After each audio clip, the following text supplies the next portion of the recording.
David Lococo, planong magpa-opera pagkatapos ng Maging Sino Ka Man. Akala ng mga tao suplado ako, pero may napi-feel kasi akong bigat. Nag-explain ng kapusuhang actor na si David Lococo kung bakit may mga pagkakataong inaakala ng ibang tao na suplado at isnabero siya tunay na buhay.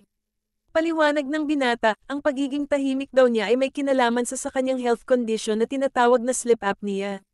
Sa mga hindi pa masyadong aware, ang sleep apnea ay isang sleep disorder na tumitigil kung minsan ang paghinga ng taong meron nito habang siya'y natutulog.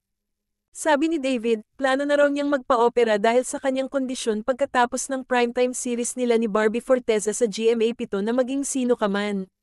Kwento ni David sa interview ng 24 na oras nitong nagdaang Biyernes, na-diagnose siya ng sleep apnea noong 16 years old pa lang siya.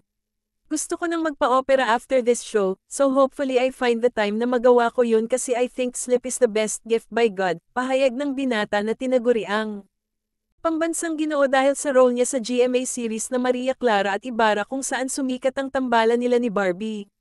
Kasunod nito, nabanggit nga niya na napagkakamalan daw siyang suplado ng ilang fans ngunit ipinaliwanag ni David na may connect ito sa kanyang kondisyon.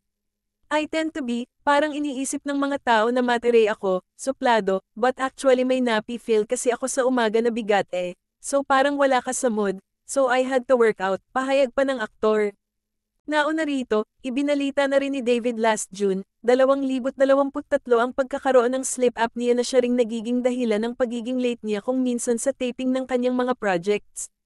May breathing stops for like mga 30 seconds straight, 24 na times in an hour.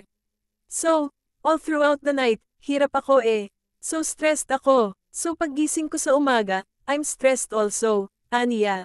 Anyway, puri na naman ng mga manonood sina Barbie at David sa bago nilang serye na Maging Sino Ka Man na TV remake ng blockbuster movie ni na Sharon Cuneta at Robin Padilla. Ka-join din ng tambalang barda sa nasabing programa sina Jean Garcia, Faith Da Silva, Rain Matienzo, Mikoy Morales, Juancho Trevino, Jeric Revol, E.R. Ejercito at Jean Saburit,